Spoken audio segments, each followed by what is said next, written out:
setelah belasan tahun saya tidak berdiri di mimbar untuk khotbah, hari ini kesempatan diajukan harusnya Desember. Jadi dredeg saya itu lebih cepat. Boleh dipegang tangan saya itu dingin atas bawah, tangan, jari dingin, kaki dingin. Bapak Ibu Saudara, yang saya tahu bukan saya tidak bisa khotbah, tetapi saya mengerti itu ada tanggung jawab besar di dalamnya. Itu yang membuat saya takut sebenarnya ya. Kalau Bu Grace jadi pembicara pemateri 6 jam nonstop itu disambar, dilahap habis. Saya setengah jam tuh bagaimana? Saya takut kebablasan maksudnya gitu ya. Tapi puji Tuhan, terima kasih untuk Bapak Gembala yang sudah membuat PowerPoint.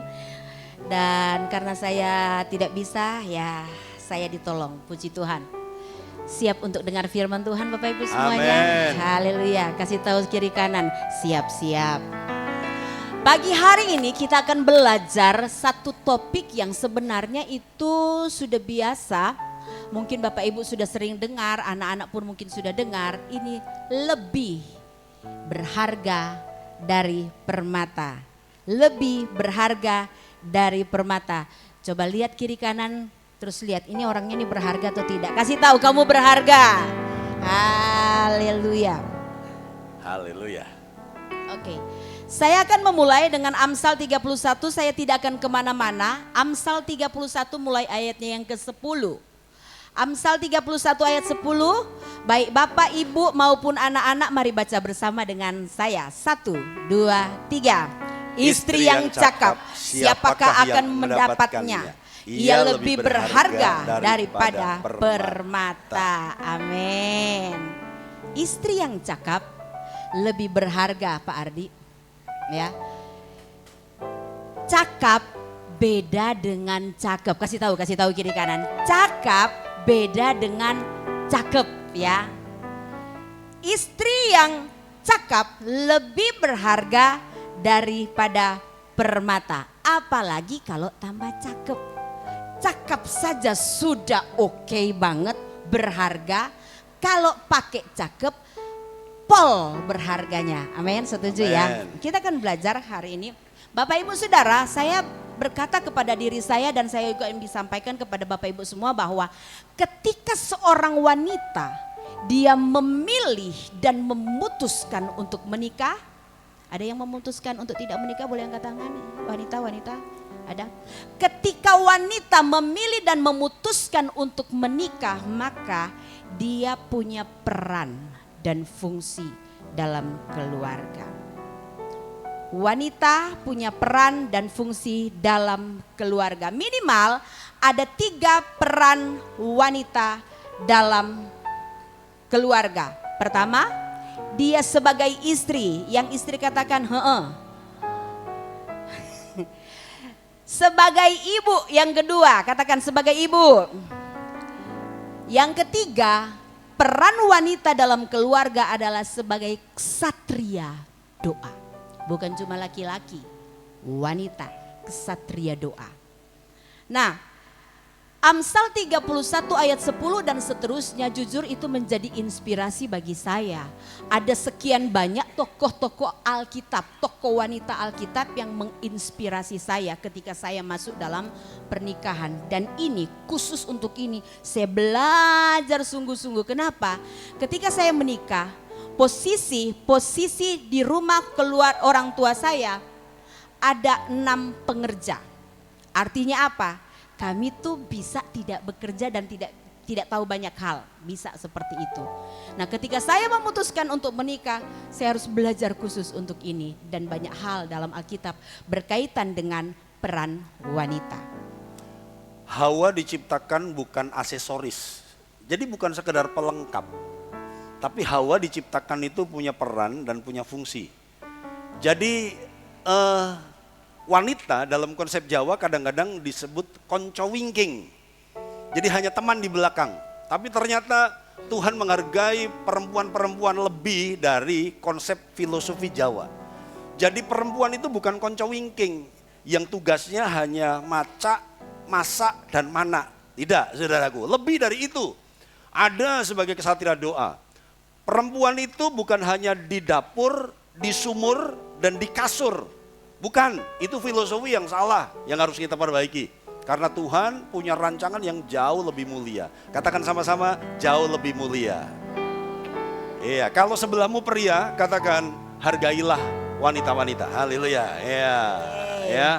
Oke, jangan memandang rendah. Jangan dipandang sebelah mata. Iya. Next. Lanjut. Lanjut. Sekarang kita akan lihat bahwa peran wanita itu bukan sekedar status seperti kata Pak Gembala. Peran wanita itu berkaitan dengan fungsi dan tanggung jawab. Wanita-wanita, apakah engkau sudah menikah? Yang belum, katakan fungsi dan tanggung jawab. Yang laki-laki katakan dengarkan, perhatikan.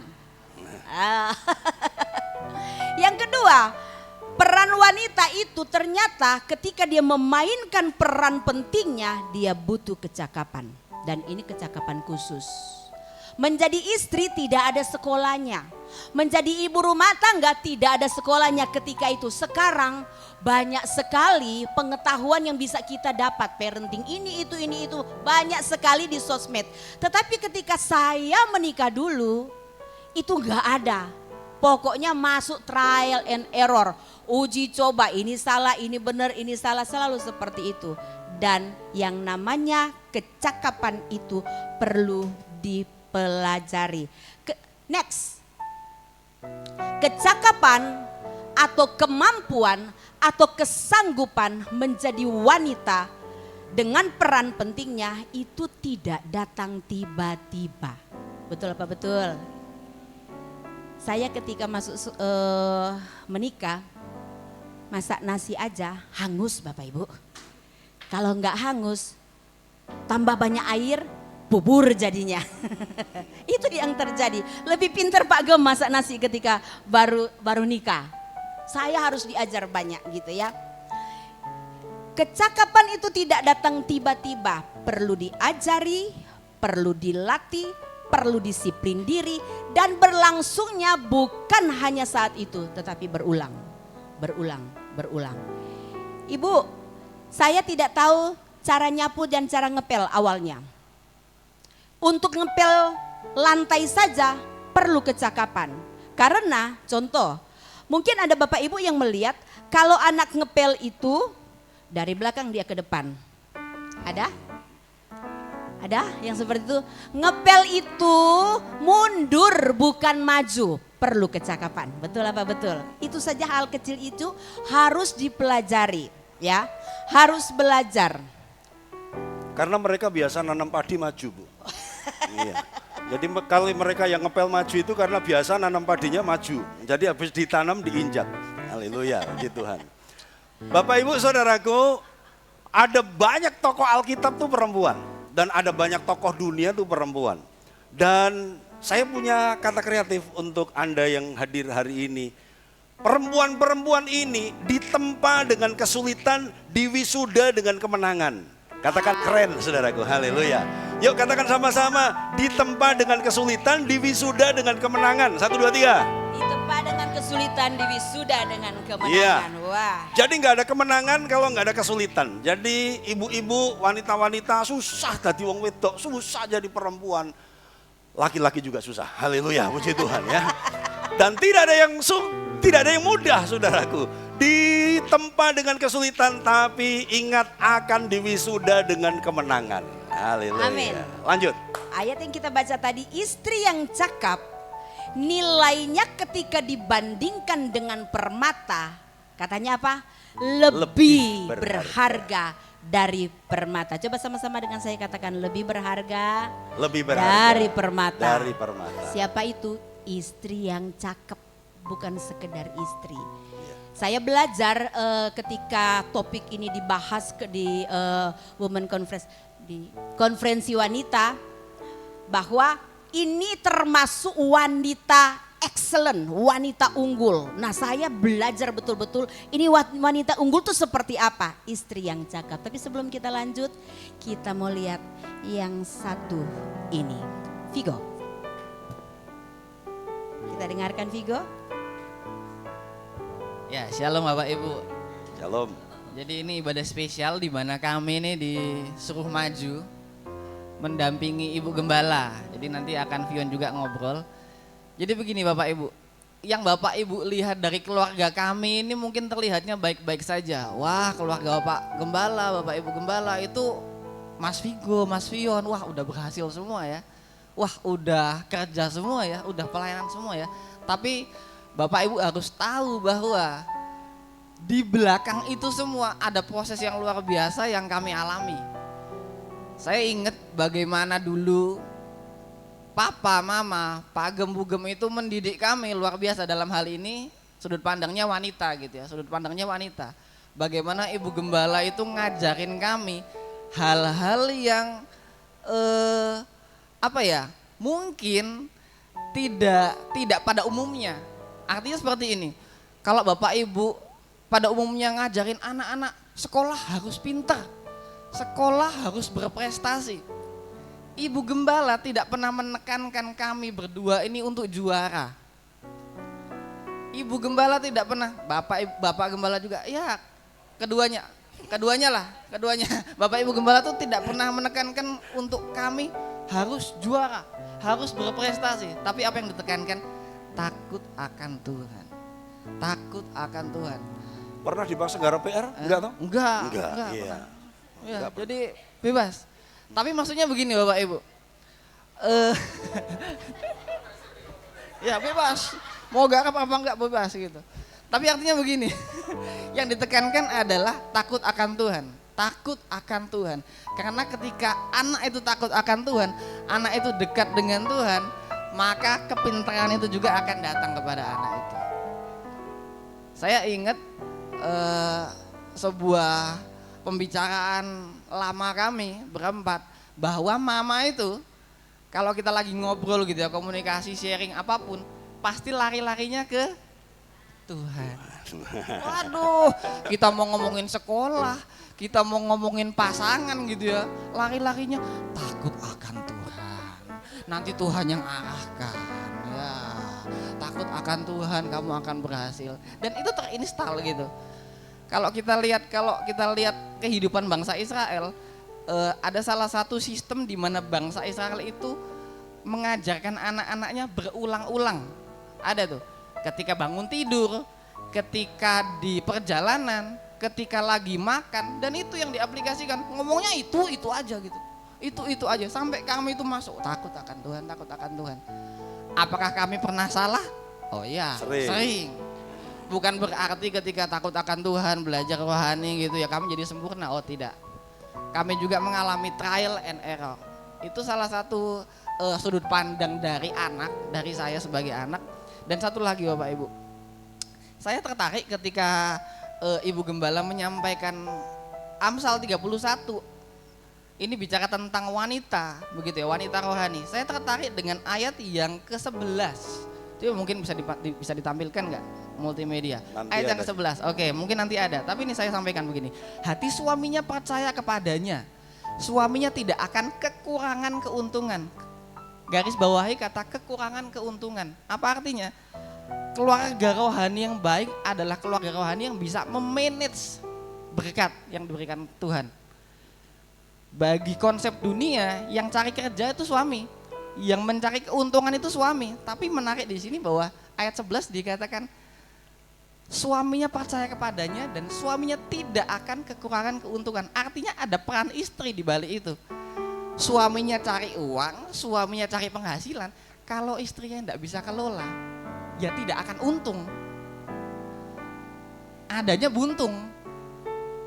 Suaminya cari penghasilan, suaminya cari kerja.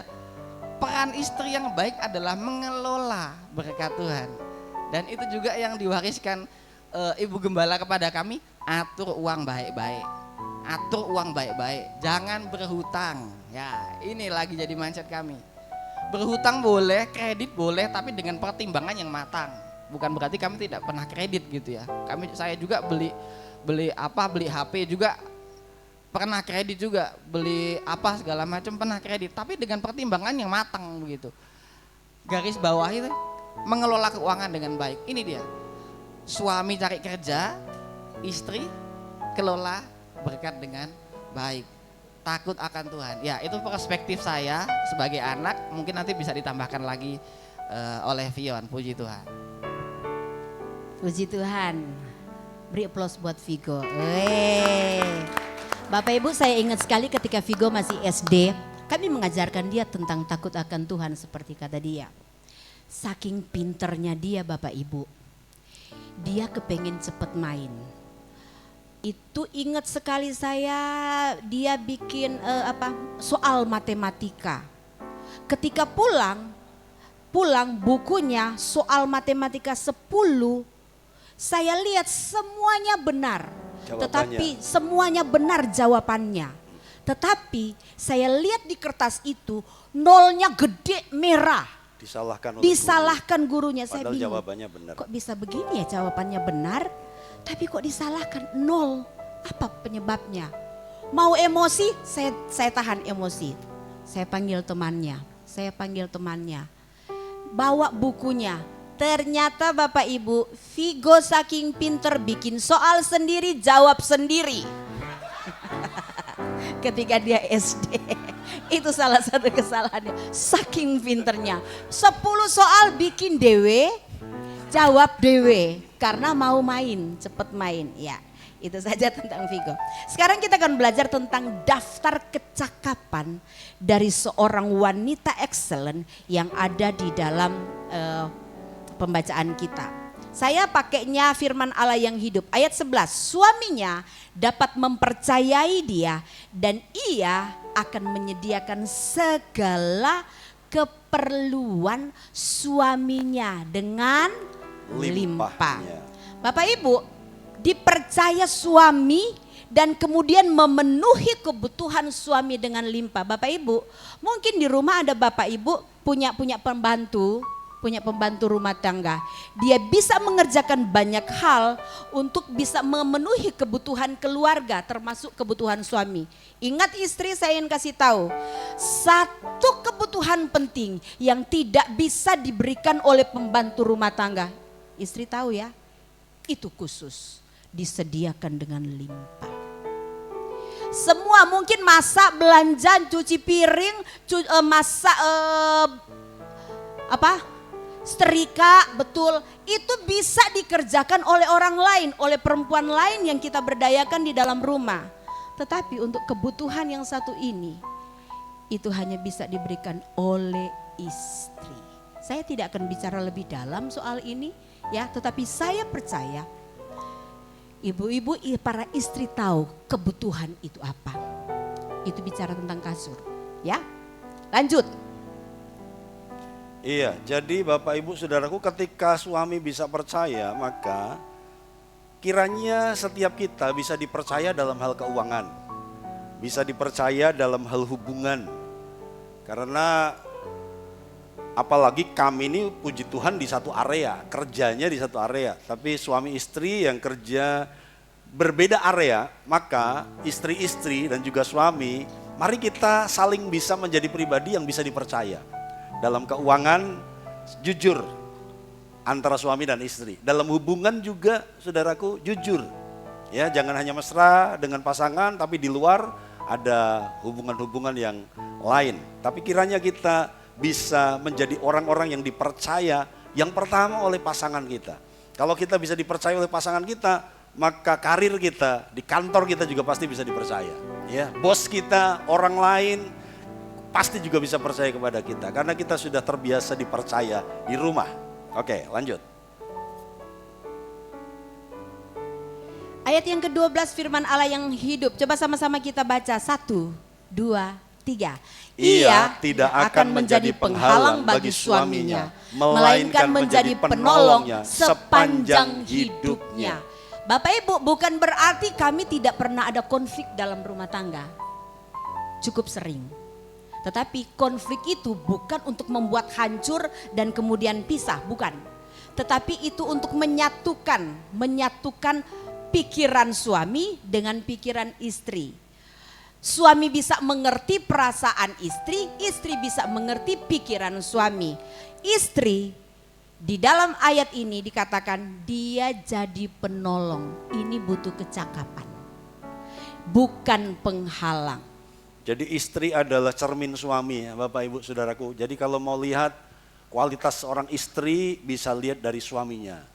Kualitas suami juga bisa dilihat dari istri. Jadi mari kita pasangan ini saling jadi cermin gitu ya. Kesuksesan saya tentu ada seseorang yang ada di samping saya.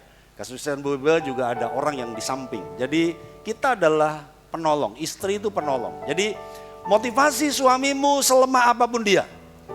Motivasi suamimu semiskin sekurang apapun dia. Karena ketika dia berhasil itu juga keberhasilan kita. Jadi ibu-ibu jangan pernah ngomongin suamimu di depan orang lain. Ya, kalau mau curhat ada masalah curhatlah kepada orang yang dewasa rohani. Jangan ceritakan kelemahan suami, jangan ceritakan kelemahan pasangan kepada masyarakat umum, kepada dunia medsos, kepada Donald Trump, kepada Putin, kepada Kim Jong Un, saudaraku. Karena ketika curhatnya di FB, curhatnya di medsos, sehingga Putin bisa tahu, Trump bisa tahu, Kim Jong Un bisa tahu, saudaraku. Jadi nggak perlu curhat sama Netanyahu, saudaraku. Curhatlah kepada orang yang dewasa rohani. Boleh cerita kelemahan suami dalam rangka konseling, cari solusi, tapi bukan diumbar di tempat belanja. Bojoku, bla bla bla bla, jadi ketawaan. Itu merendahkan diri sendiri. Ketika kita ngobrolin dan ngomongin suami di depan kalayak ramai yang gak bisa ada kasih solusi, kita sedang merendahkan diri kita sendiri.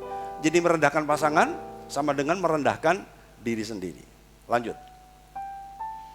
Bapak-bapak coba bilang kalau ada di sampingmu itu istri bilang jadilah penolong. Iya. Bukan penodong. Iya.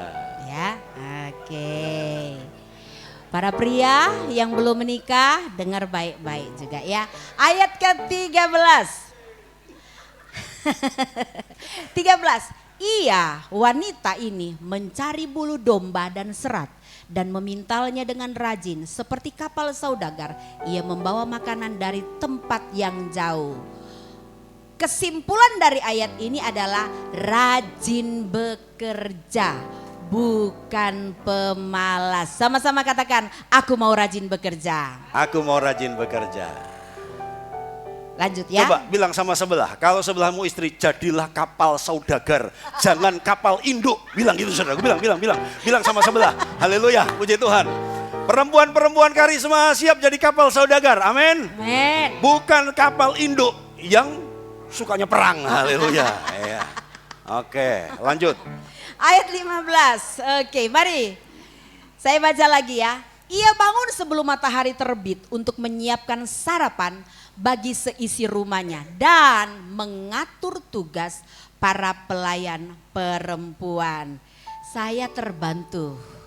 Bapak Ibu, selain berdiri di mimbar ini yang menjadi ketidaknyamanan saya, yang kedua adalah dapur. Bukan berarti bahwa saya tidak bisa masak. Kalau cuma telur ceplok, telur dadar, saya sambar semuanya. Haleluya. Tetapi suami dan anak-anak saya sudah tahu saya paling banget masak dan segala-galanya 1 jam dalam 1 hari.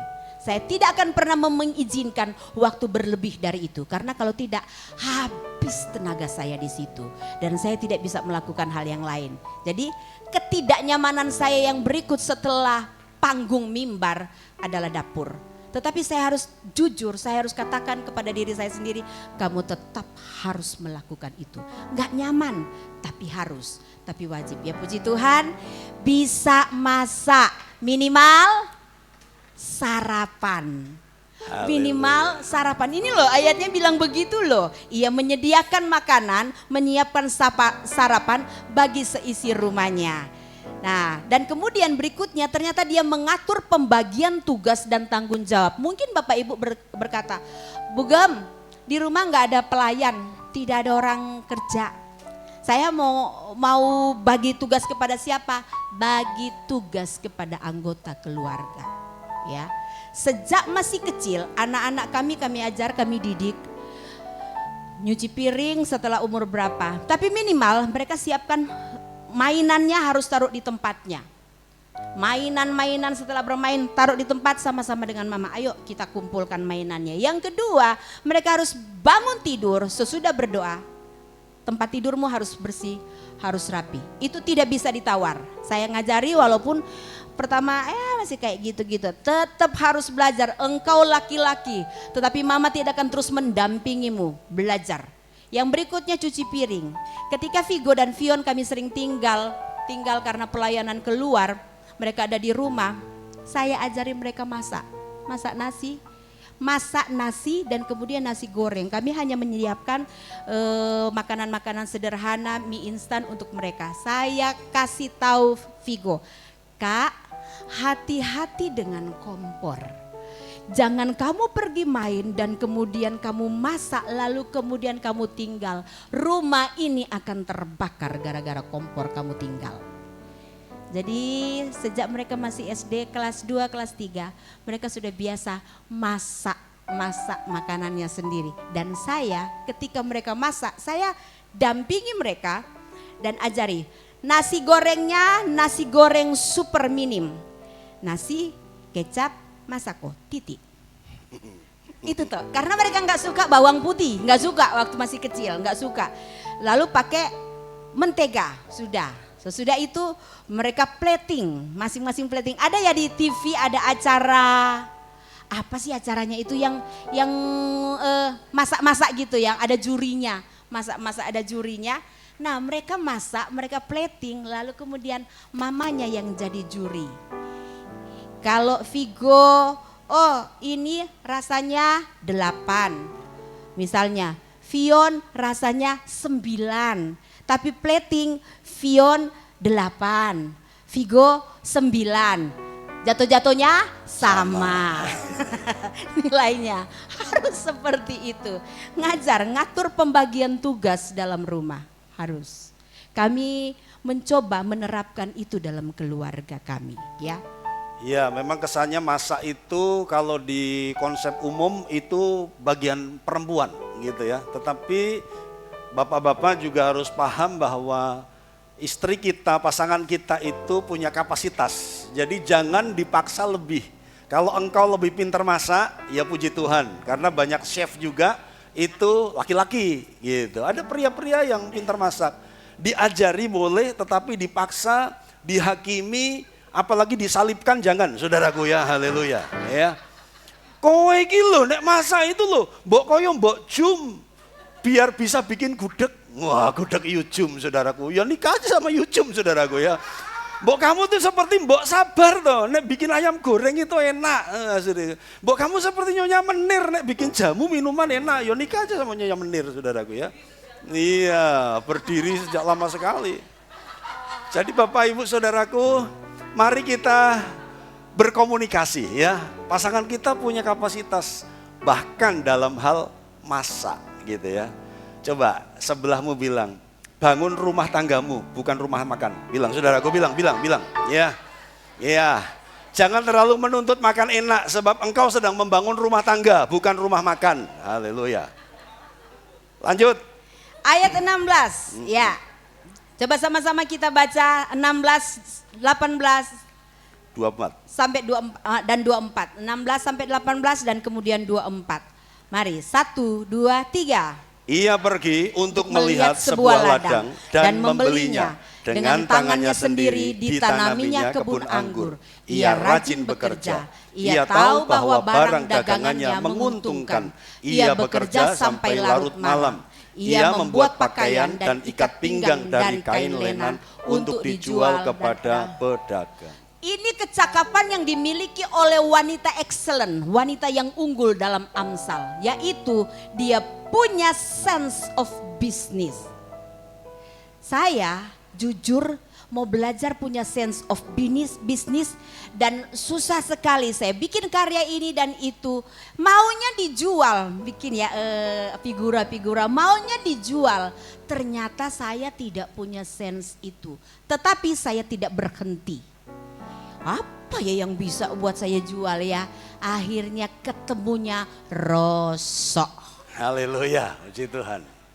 Ketemunya rosok, saya bisa dengan bangga, saya bisa jualan rosok, bisa.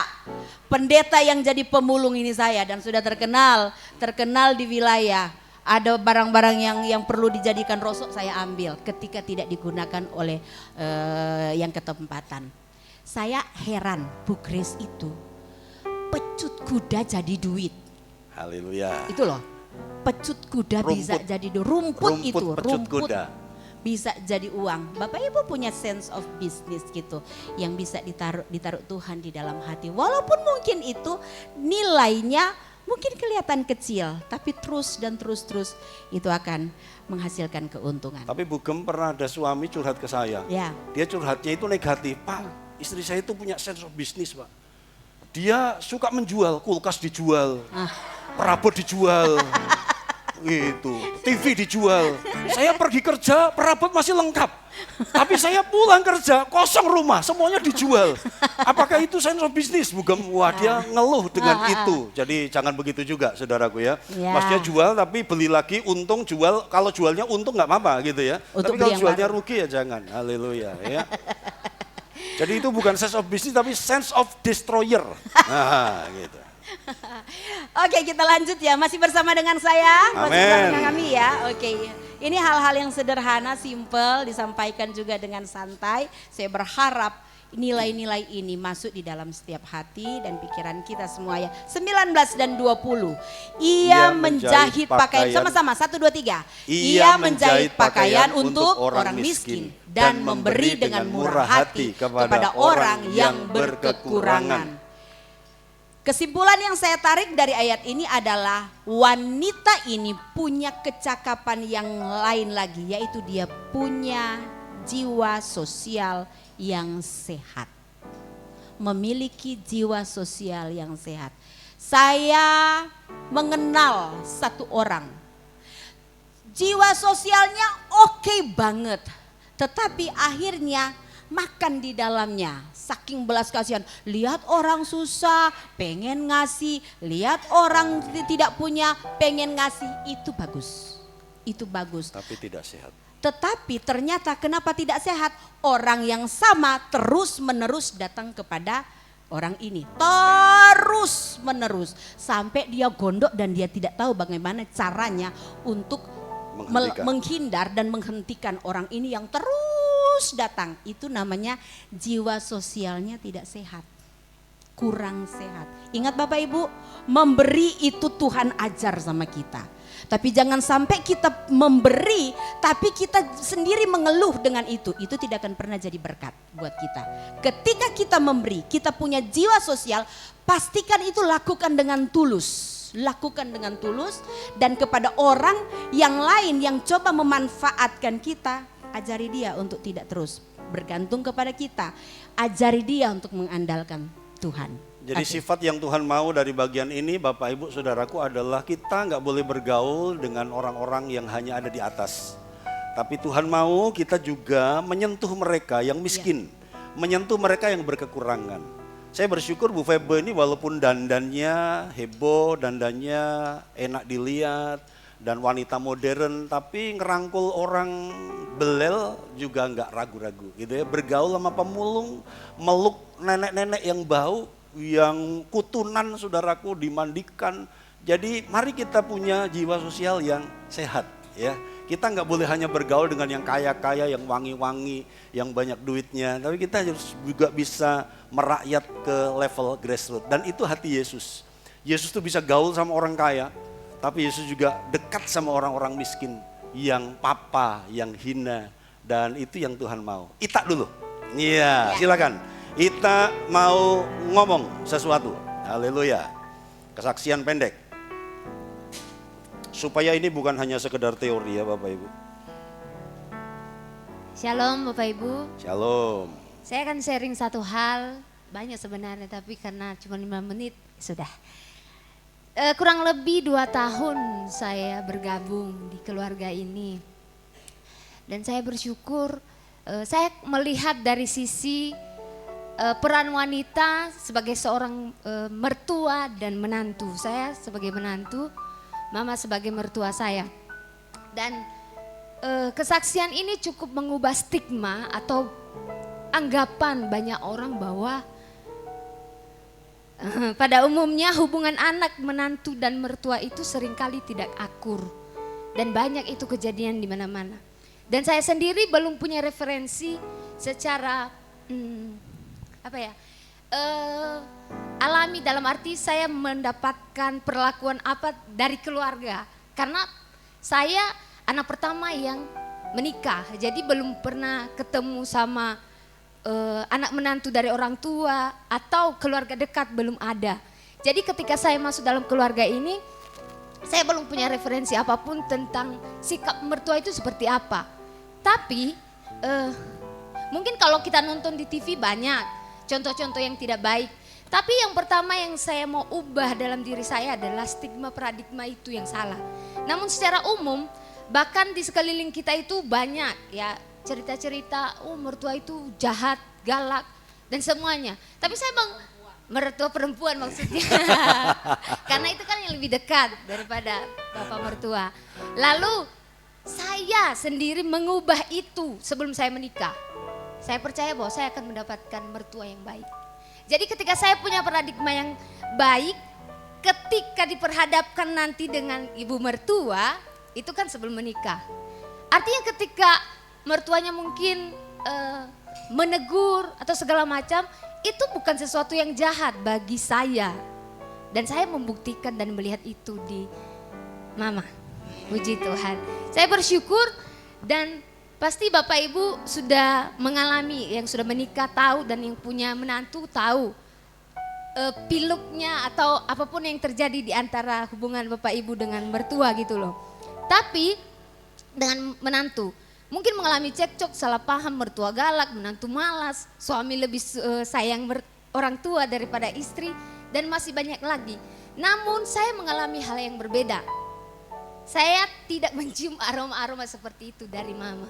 Memang mama itu dilihat galak, tapi saya terlihat galak. Papa tidak melihat itu. Oh ya, terlihat kayak karena pertama kali ketemu juga saya sebenarnya takut. Ada aura-aura gimana gitu. Tapi puji Tuhan, sejak awal memang ketika mau serius dengan kakak menikah, saya melihat mama itu punya prinsip. Prinsipnya apa? Ketika punya menantu akan dianggap seperti anak sendiri. Dan ketika dianggap anak pasti disayang dan ditegur, bukan? Nah di sisi itu saya melihat bahwa prinsip itu saya terima dan saya mengalaminya. Dan saya menerima semua teguran, nasihat. Dan itu bukan sesuatu yang dikatakan galak atau jahat gitu loh. Dan sejak awal juga saya berdoa kepada Tuhan untuk tidak punya stigma yang salah tadi itu tentang mertua. Sehingga jalannya itu mulus. Bukan berarti pemikiran saya sama mama itu sama. Pasti ada bedanya. Tapi saya memposisikan diri sebagai anak. Jadi yang menantu-menantu di sini ya, kita harus memposisikan diri sebagai anak karena kita yang masuk di dalam keluarga yang baru. Saya orang baru, saya kurang lebih 2 tahun. Kalau saya memposisikan diri sebagai ratu, ya nggak bisa. Karena saya harus belajar budaya, belajar kebiasaan, apalagi ini Jawa, Manado, masuklah Nias di dalam. Wah, gimana ini? Jadi saya yang harus rendah hati untuk menyesuaikan. Dan saya banyak belajar dari mama, memposisikan diri sebagai mertua, sebagai sahabat, sebagai ibu. Dan tingkat kedekatan paling tinggi di antara kami selama ini adalah kami bisa main game bareng. Waktu kami ditinggal karena KFC Prima, kami berdua mama, kami main game sambil menunggu suami pulang. Jadi itu tingkat kedekatan kami dan saya rasa ini positif dan baik dan saya akan terus belajar dari cara mama menjadi seorang ibu. Karena saya sebentar lagi juga akan menjadi seorang ibu dan saya akan menjadi seorang mertua nanti seperti mama. Puji Tuhan, itu saja. Tuhan Yesus memberkati. Dua makhluk ini Bapak Ibu, dua makhluk ini bisa tuker-tukeran makanan. Kalau Ita makan, mah nggak enak ternyata, kasih ke mamanya. Mamanya makan saudaraku, begitu ya. Dan ke mamanya gigit, enak nak ini, ya, dia kasih ke menantunya. Gitu Sebenarnya ya. juga buat JJ, tapi JJ jauh di Jogja. Gitu ya. Dan kemarin jujur saudaraku, ya biasa suami istri ada perselisihan, ada salah Konflik paham. sedikit. Kita dan Vigo, kami harus adili mereka berdua. Ya, Itak ngomong, kalau mertua lain itu bela anaknya, tapi papa dan mama tidak. Kalau Vigo salah, ngomong salah. Dan di posisi itu yang kita ulek Vigo. Haleluya, puji Tuhan ya. Jadi kami tidak membela anak, tetapi kami membela kebenaran. Haleluya, puji Tuhan. Lanjut. Masih bersama dengan saya. Haleluya, puji Oke, Tuhan. ayat 21. Oke. Ia tidak khawatir tentang keluarganya dalam menghadapi musim dingin karena ia telah membuat pakaian hangat untuk mereka semua. Yang jelas di sini tidak disuruh wanita itu jadi tukang jahit semua, tidak. Saya melihatnya bahwa wanita yang excellent itu dia punya kemampuan, dia punya kecakapan mengantisipasi situasi-situasi yang darurat. Yang harus memutuskan saat itu juga, butuh kecakapan. Bilang sama sebelah, jadilah pemadam kebakaran bukan pembuat kebakaran. Bilang saudaraku, bilang sama sebelah. Bilang sama sebelah, jadilah pemadam kebakaran bukan pembuat kebakaran. Haleluya, puji Tuhan. Jadi Bapak Ibu Saudaraku, mari kita terus belajar. Amsal adalah kitab puisi. Jadi apa yang disampaikan ini memang kelihatannya ideal banget, itulah puisi. Tapi ambil prinsip-prinsipnya. Dan kita nggak bisa tuntut pasangan kita, mbok seperti itu. Waduh, ini sempurna banget saudaraku. Bahkan Bu Febo tidak bisa mencapai semua poin dalam bagian ini. Ya kalau 50% ya puji Tuhan lah gitu saudaraku ya. Jadi jangan tuntut pasanganmu untuk sesempurna ini. Mbok itu loh, lihat tuh. Bu Febo itu bisa khotbah seperti itu karena dia juga seperti itu. Enggak saudaraku. Jadi enggak sesempurna itu. Sekali lagi Amsal adalah kitab puisi. Dan puisi itu adalah sebuah idealisme. Itulah puisi. Ambil prinsipnya dan terapkan semampu apa aku untuk menerapkan bagian-bagian itu. Kita enggak sempurna tapi kita mau belajar untuk lebih sempurna. Fion. Oke.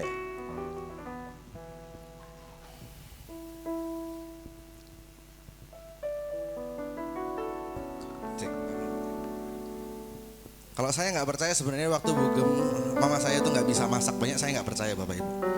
Karena mama saya ini bisa masak banyak. Kol tumis, kangkung tumis, wortel tumis. Pokoknya sepanjang 20 tahun hidup saya, sepanjang hari itu saya makan tumis. Haleluya. Itulah alasannya kenapa saya belajar masak Bapak Ibu. Supaya saya setiap hari makan tumis. Ya. Kalau itu betul, nak. Kalau itu betul ya, setuju ya, setuju. Itu saya harus menyelamatkan keluarga ini Bapak Ibu. Dari pertumisan setiap hari.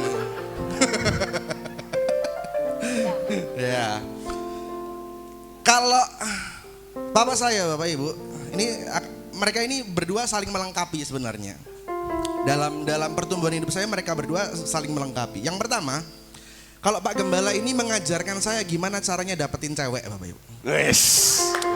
Haleluya. Loh penting loh bapak-bapak, penting, itu sangat penting. Gimana ngajarin anaknya supaya cara mendekati wanita tuh seperti ini gitu. Makanya kan berkualitas bukan? Asik.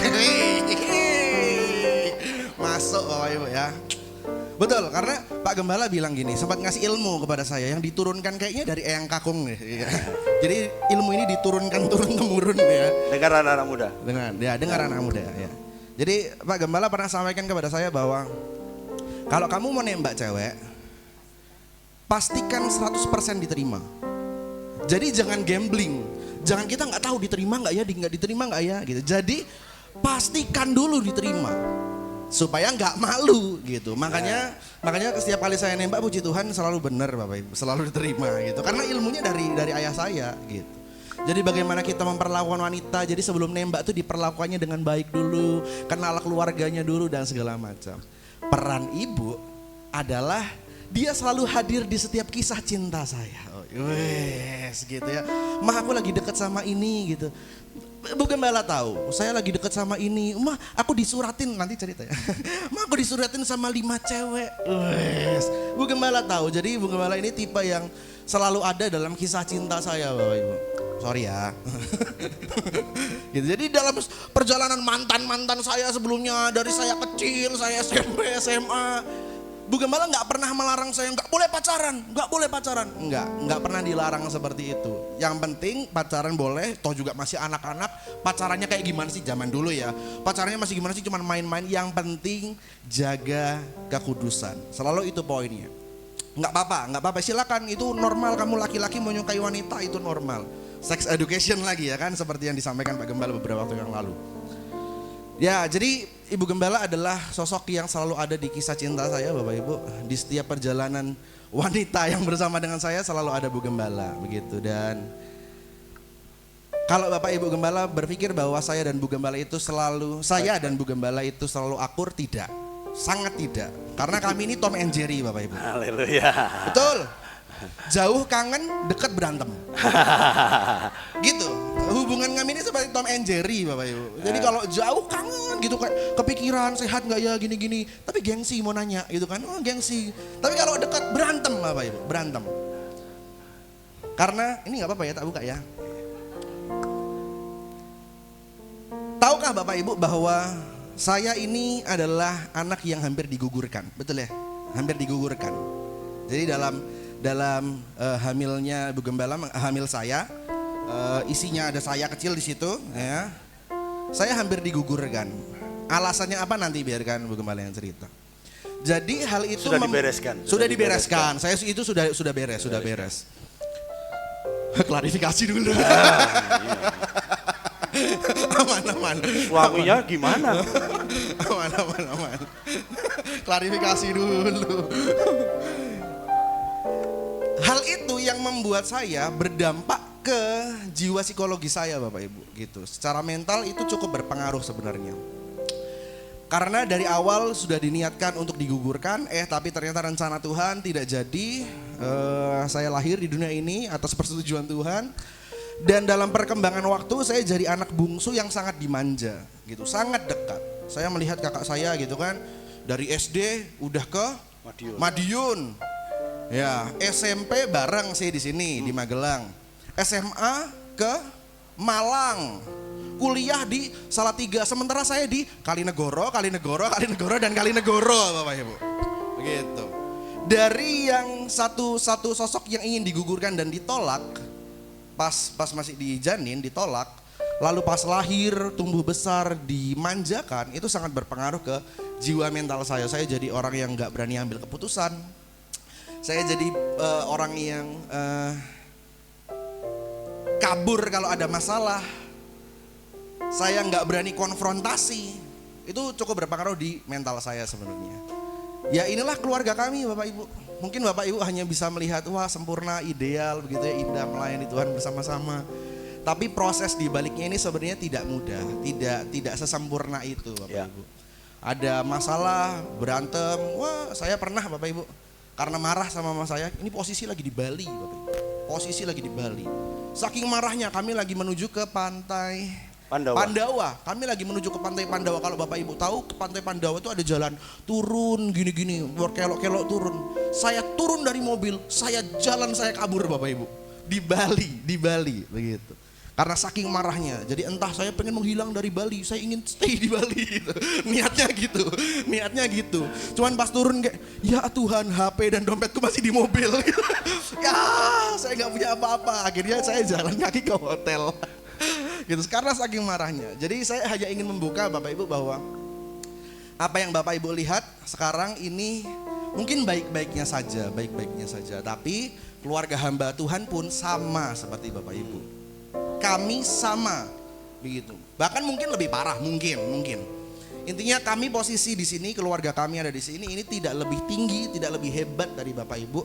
Apa yang dipaparkan, apa yang disampaikan di atas mimbar ini pun kami sama-sama belajar. Kami pun sama-sama untuk bertumbuh di dalam Tuhan, gitu ya. Jadi kami juga ingin jadi teladan, Bapak Ibu, bahwa kalau kami bisa, pasti Bapak Ibu juga bisa. Bukan karena kekuatan kami, karena kami hamba Tuhan, tapi karena kita semua adalah anak-anak Tuhan. Kita dikasih kemampuan dan kekuatan yang sama. Oke, cukup. Terima kasih Tuhan. Amin. Haleluya, puji Tuhan. Oke, Lanjut. Ayat 22. ia menyulam bantal kursi dan membuat permadani. Sedangkan pakaiannya sendiri dibuatnya dengan indah sekali.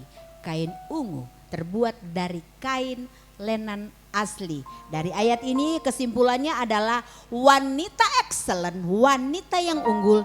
Dia bisa mengurus banyak hal, tetapi dia juga tidak melupakan dirinya sendiri. Tetap ada me time-nya. Kasih tahu kalau ada bapakmu, ada suami di samping, kasih tahu, biarkan aku punya me time ya. Haleluya, puji Tuhan. Ya. Ngurus banyak hal boleh, ya, ngurus banyak hal oke. Tetapi jangan biarkan kita terus dengan urusan itu dan melupakan diri sendiri. JJ. Me time itu bukan ke Pak Ndut, ke Pak Slamet. Me time, bukan ya? Bukan makan mie maksudnya, nah, gitu. Tapi untuk merawat, mengurus diri sendiri itu perlu. Ya, oke. Oke, shalom Bapak Ibu Saudara semuanya. Shalom. Oke, sini juga saya mau bercerita sedikit yang agak panjang. Ini kalau tadi cerita yang mungkin yang agak enak-enak, kalau dari saya pribadi, kehadiran saya di keluarga ini justru awalnya itu saya merasa tidak enak, harus banyak adaptasi. Karena apa? Karena saya punya latar keluarga yang berbeda, latar belakang keluarga yang berbeda dan jujur saya tuh anak pertama, anak perempuan dan punya sifat yang rebel. Rebel itu membangkang, pemberontak kayak gitu. Dan harus ke sini gitu loh. Jadi awal tahun 2019 saya masuk ke keluarga ini karena saya berpacaran dengan saudara Fion Henry. Jadi saya harus dikenalkan dengan keluarga, termasuk dengan papa mama gitu ya. Nah, waktu awal-awal mungkin kelihatannya fine-fine aja, mulus-mulus aja. Tapi ada masalah itu ketika ya jalan 3 tahunan gitu ya. Itu saya mulai mengerti bahwasannya love language Bu Gembala Mama ini tuh memberi insight, mengajar, melatih, mendisiplinkan saya gitu. Karena saya kan selalu dibilang sama Mama itu, kamu itu calonnya Fion itu pelayanan, Fion itu khotbah, jadi kamu harus memposisikan diri sebagai pasangannya Fion gitu. Dan dikenal juga sebagai calon mantu gembala di tempat ini ya gitu. Jadi saya awalnya kayak iya, tapi dalam hati tuh kayak Kak, gimana ya? Aku latar belakang keluarga aku tuh nggak kayak gini, jadi belajar banyak banget gitu. Dan saya juga anaknya rebel, jadi ada beberapa hal yang sebenarnya waktu dinasehatin itu saya ngomong iya oke. Tapi pas pulang tuh kayak kenapa sih kayak gitu? Gitu doang kok, anak muda ya, rebel kan, anak muda Gen Z biasa. Nah terus itu kekurangan saya, memang saya mengakui saya tuh anaknya agak keras kepala gitu. Nah pada satu waktu saya tuh nggak ngerti bahwasannya love ketika Bu Gembala memberikan insight, melatih diri saya itu artinya bagus gitu loh. Dengan bawelnya Bugem ini itu punya tujuan yang baik buat saya. Saya belum mengerti pada saat itu. Sampai pada akhirnya kita punya perbedaan mindset ya Bapak Ibu. Mungkin ada beberapa orang yang juga udah tahu. Perbedaan mindset itu yang membuat kami berdua khususnya itu tuh jadi cekcok. Jadi Perang dunia keempat. Iya, perang dunia. Itu kita bahkan gak saling ngomong, gak saling tanya, biasanya kan tanya gitu ya, ngobrol. Ini gak saling ngomong, gak saling ngobrol, silent treatment. Dan saya juga pergi ke Jogja sama Fion, gak di sini lagi. Pasti tahu lah ya masalah itu, tahu dong. Nah terus di situ saya tuh struggle sebenarnya. Karena apa? Karena kok jadi gini ya hubungannya. Hubungan dengan calon menantu, khususnya dengan calon mama mertua. Terus saya juga dalam tanda kutip itu kayak memisahkan hubungan ibu dan anak. Maksudnya Fion juga jadi jauh gitu dari mamanya. Jadi saya lihat di depan kepala mata saya sendiri itu mereka berdua cekcok gara-gara saya. Yang Fion bela saya di depan mamanya kayak aku sebenarnya nggak punya tujuan seperti ini gitu loh. Maksudnya nggak kayak gini juga, tapi kenapa jadi kayak gini? Itu jujur yang jadi struggle saya, yang jadi pergumulan saya waktu itu hampir setengah tahun, di tahun 2023. Itu jujur saya, kalau boleh jujur, itu saya give up. Tapi ini belum terucap, tapi saya udah doa setiap malam ke Tuhan, Tuhan aku harus gimana? Aku cukup kuat enggak ya untuk jadi pasangannya Fion? Aku cukup kuat enggak ya jadi menantu pendeta hamba Tuhan? aku bisa nggak ya? Saat itu saya dengan kemanusiaan saya langsung bilang kayaknya putus aja, nggak bisa dilanjut, kayaknya cukup. Saya juga maksudnya mendapat tekanan nggak dari sini, tapi saya waktu saat itu memang lagi digoncang gitu ya, dari keluarga saya juga. Ya saya curhat sama keluarga saya, gimana ya papi mami, aku harus gimana. Papi mami bilang yang terbaik aja, kalau misalkan kamu ngerasa nggak cukup kuat, ya nggak apa-apa, tinggalkan. Tapi saya ngerasa sayang gitu, soalnya saya sama Fion tuh udah hampir 7 tahun waktu itu. Terus Sudah ganti presiden. Udah kalau cicilan motor tuh hampir lunas itu gitu kan. Terus saya tuh orangnya suka scroll TikTok. Di TikTok tuh bilang jangan mencintai kenangan gitu.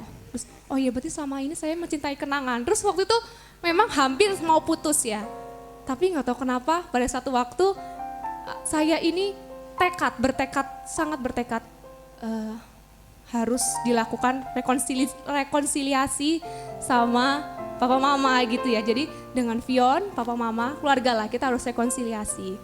Nah, memang pada saat itu kita ngobrol, kita berempat ngobrol panjang lebar. Ini mungkin belum pernah dilakukan sebelumnya. Jadi papa mama jadi ngerti isi hati saya. Saya juga jadi mengerti isi hati papa mama, begitu juga dengan Fion. Jadi saya di situ baru ngerti, Bapak Ibu Saudara, bahwasanya ternyata mama itu bawelnya buat kebaikan saya gitu loh. Maksudnya bawelnya itu buat apa ya? Biar saya tuh nggak keluar jalur gitu. Memang saya pada saat itu terlalu apa ya? Ya saya menyadari kesalahan pada saat itu. Saya terlalu terlena gitu ya, dalam tanda kutip, kayak ada tren apa saya ikut. Maksudnya kayak yang nggak memikirkan apa kedepannya bagaimana buat kebaikan saya. Terus saya juga waktu itu memang sangat menggerutu di hati saya tuh, kayak nggak menerima masukan dari calon mama mertua saya, kayak apaan sih gini doang kok, cuman kayak gini kok. Kenapa sih harus dipermasalahin? Kenapa sih harus sampai kayak giniin? Kenapa sih saya harus diginiin sampai berpikiran seperti itu? Tapi puji Tuhannya, waktu saya mendengar apa yang calon mama mertua saya bicarakan pada saat itu, saya kayak langsung kebuka gitu lah ya mata batinnya gitu. Ternyata itu buat kebaikan saya. Terus mama juga bilang, kalau mama masih cerewet, masih bawel, artinya mama masih sayang sama JJ kayak gitu. Langsung deg di situ kayak, oh iya ya, ternyata buat saya, buat kebaikan saya kayak gitu. Terus juga agak berhubungan juga dengan khotbah hari ini, bahwasannya memang saya itu ditempatkan di keluarga ini, memang saya orang baru gitu ya, istilahnya orang luar. Saya itu diuji, harus siap mental, lalu juga harus melatih diri saya untuk nggak rebel lagi. Di sini saya juga dilatih seperti itu, dan juga mama ini sangat mengajar saya secara pribadi buat menjadi wanita yang berkualitas gitu ya, bagaimana hidup wanita berkualitas. Ya seperti itu, saya bersyukur sih sekarang ya sudah beres ya Bapak Ibu, sekarang udah nggak ada masalah apa-apa, puji Tuhannya. Ya saya bersyukur ada di keluarga ini. Seperti saya juga ingat quote seperti permata itu kan juga harus diasah. Betul. Menggunakan alat yang tajam, biar apa? Biar dia semakin terlihat indah. Seperti itulah wanita. Kasih Tuhan memberkati. Oke. Puji Tuhan. Jadi saran Papa buat JJ adalah sabar-sabarlah menghadapi mama yang bawel, karena Papa aja tahan. Haleluya, puji Tuhan ya. Papa 30 tahun tahan. Haleluya, puji Tuhan. Tapi demi kebaikan ya. Puji Tuhan. Haleluya. Dan pengumuman Bapak Ibu Saudaraku tanggal 6 Juni 2026 Fion dan JJ akan menikah.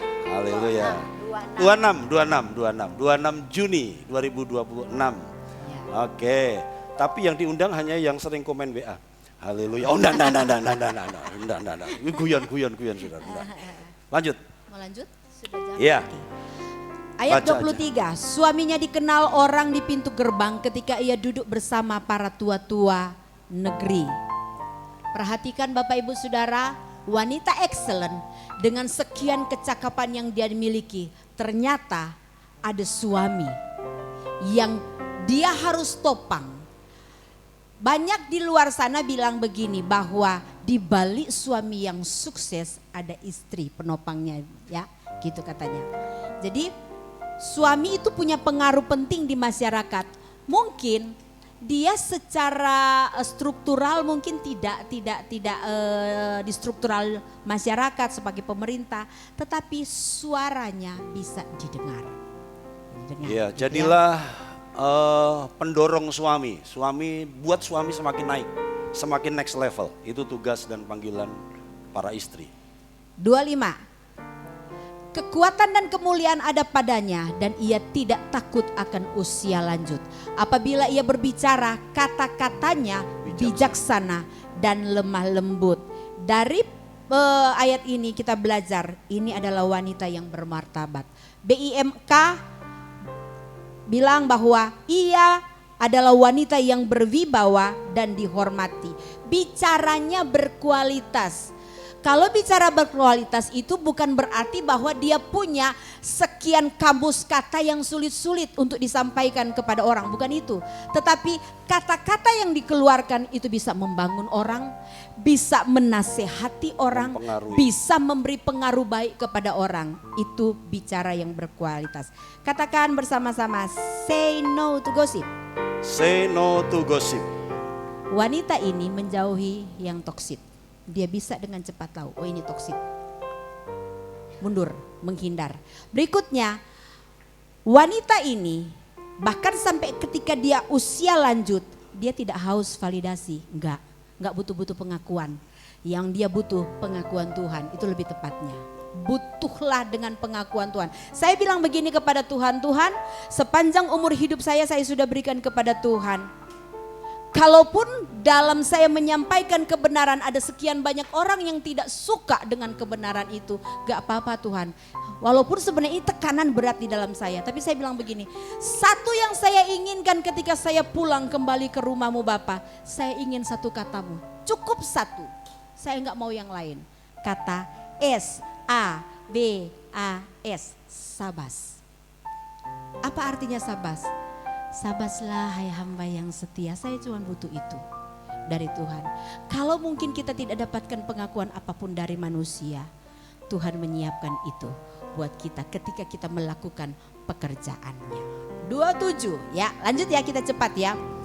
Sama-sama baca 1, 2, 3. Dengan seksama ia memperhatikan segala sesuatu yang terjadi dalam rumah tangganya. Dan ia tidak pernah malas. Perhatikan. Wanita yang ada di Karisma ini wanita excellent. Urusan rumah tangga tetap jadi prioritas. Amin. Urusan rumah tangga tetap jadi prioritas. Itu yang saya pelajari.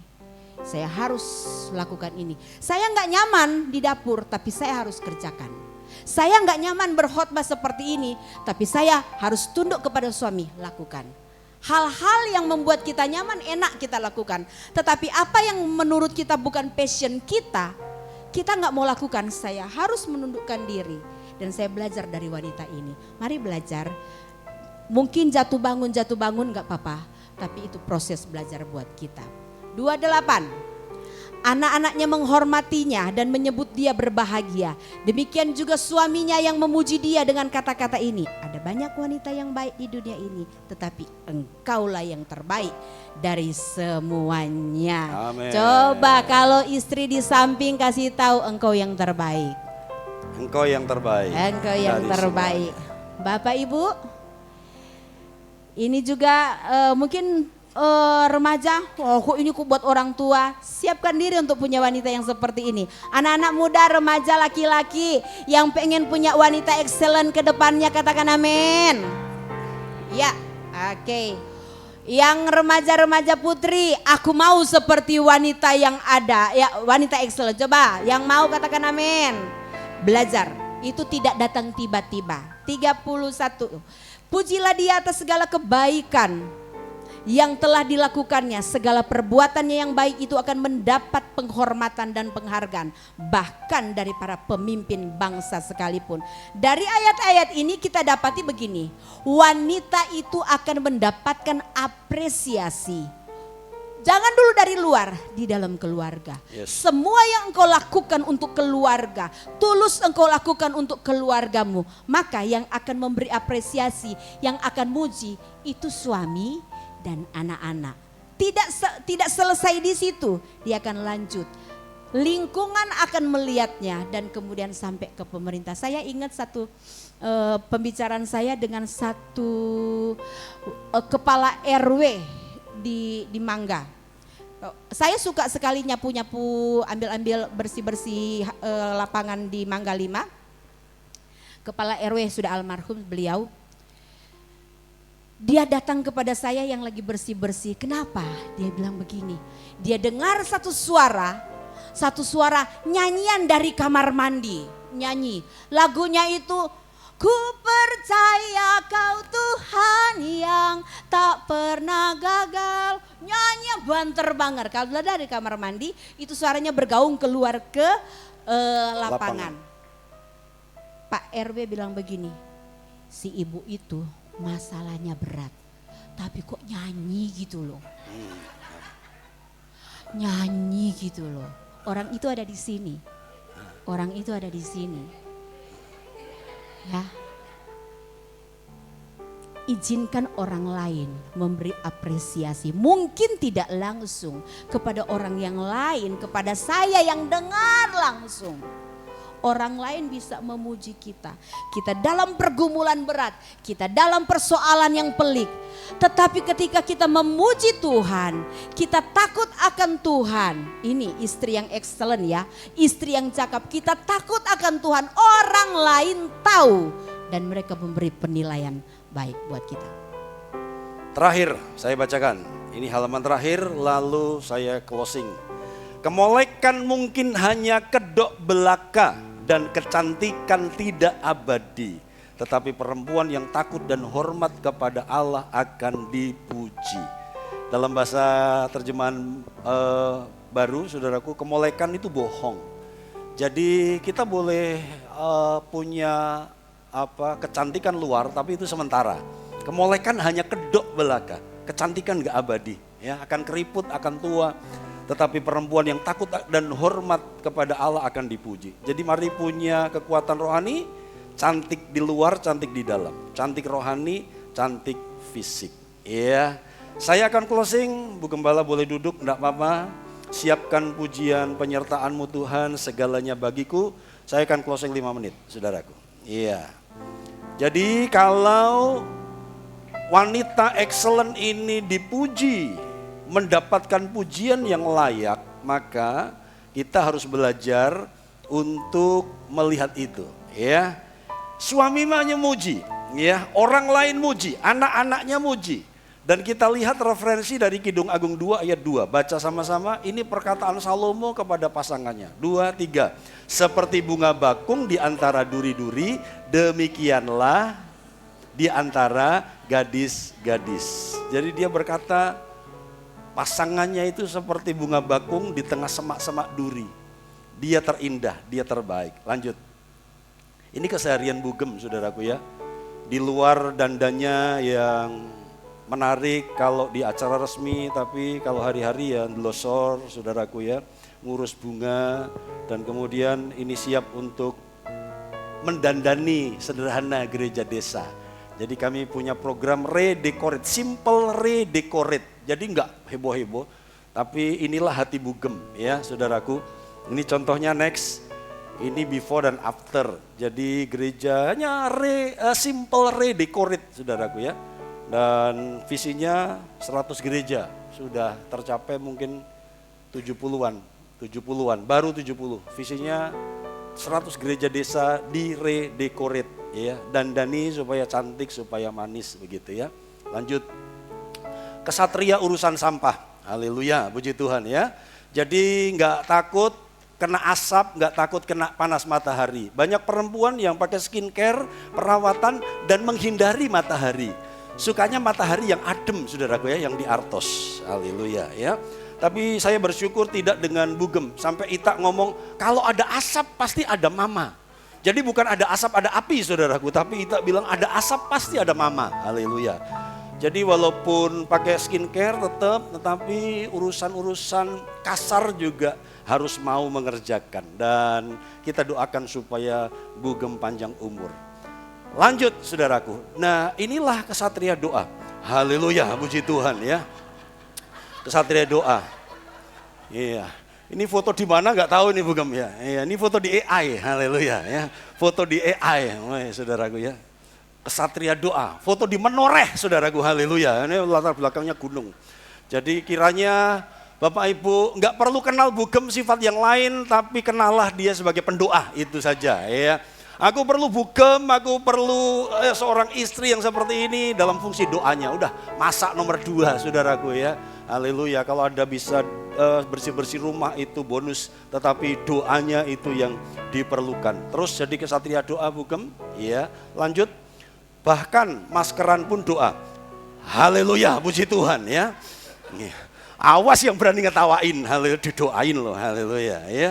Jadi pakai maskeran pun sambil nunggu maskeran doa, saudaraku ya. Jadi bukan scroll HP, tetapi nunggu wajahnya matang itu doa, saudaraku ya. Haleluya. Lanjut yang berikutnya, sudah selesai. Mari kita tutup ibadah kita. Bapak Ibu Saudaraku, mari kita belajar sama-sama dalam